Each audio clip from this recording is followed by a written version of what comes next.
Kupal ba kayo, boss?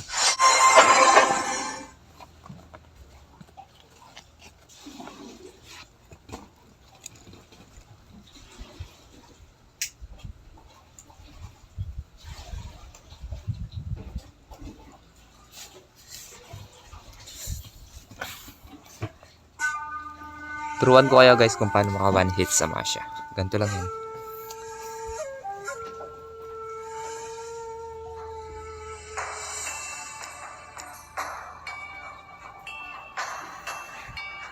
So ipapakita ko nga pala sa inyo yung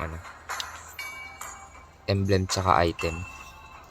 So meron akong guard lane, jungle, and XP lane. So ito yung item and then emblem at battle spell ko guys.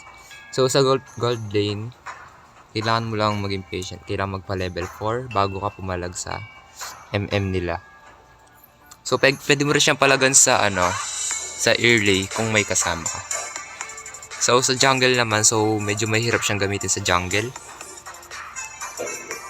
Hindi siya basta-basta.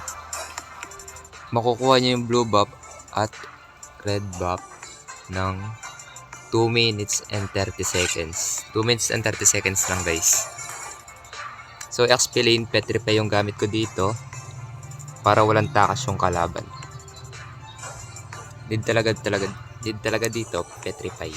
Okay? So tatry natin yan sa sa custom.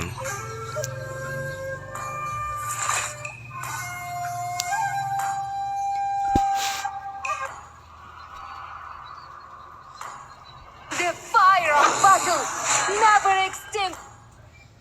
So gamit ko guys yung sa gold lane na The fire of battle, the fire of battle never extinct. Tapos gagamitin natin tayo sa XP lane.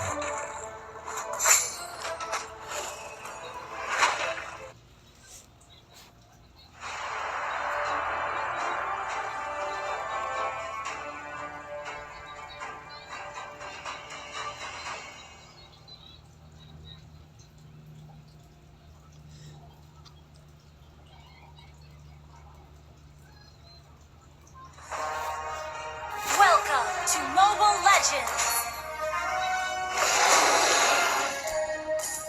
5 seconds till the So- enemy reaches the battlefield. Smash them. All troops deployed. At nag-flicker. Do you know? So ito yung item natin guys Violence is static, star. Ayan.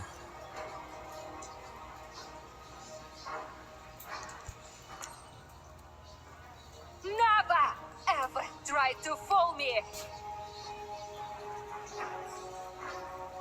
So dito natin susubukan yung damage.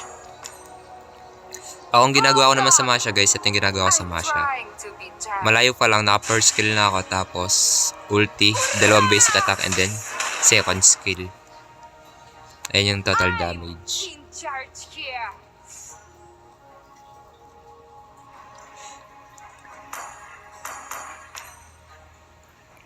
Ayan yung total damage. Tingnan yung pinagkaiba guys.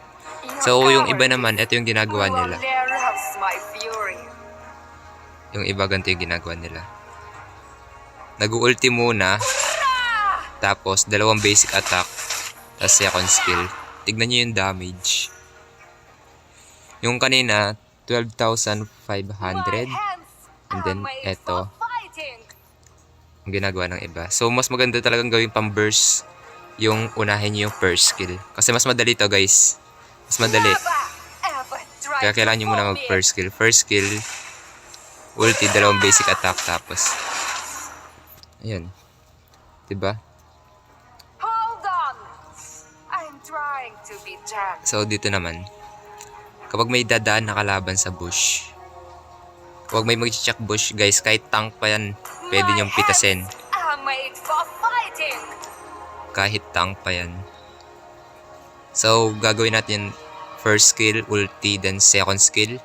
For the glory of my ancestors. Mali. So, gagawin natin, unahin natin dito yung first skill. First skill muna. Dalawang basic attack. Tapos, ulti, second skill, tapos dalawang basic attack ulit, guys. So, 21,000 kagad yung damage niya. So, panoorin niyo yung damage ko dun sa Harit na kinontent ko. Okay? Tsaka dun sa Nathan. I'm in charge here. So, yun guys, yun lang. Yun lang muna yung matuturo ko sa inyo. So, try natin siya sa ano. Bigyan natin ng build. Papayamanin muna natin. So, ba't ganito yung item nito? Nakaka-roll. Yan kagad yung damage guys. Oh.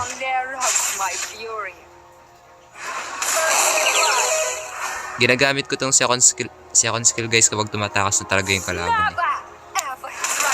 Kasi kapag hindi na talaga inaabot. Second skill na yung ginagamit kong pampatay kapag malayo na siya. May additional damage din kasi yan guys. Hold on. I'm trying to be gentle. Ayan.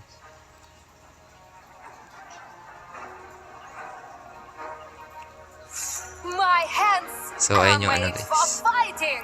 Second skill. Kaya medyo masakit din talaga yung second skill. Ito yung damage na second skill guys. I'm in charge here.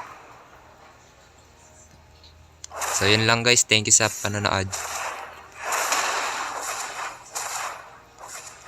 Bye bye.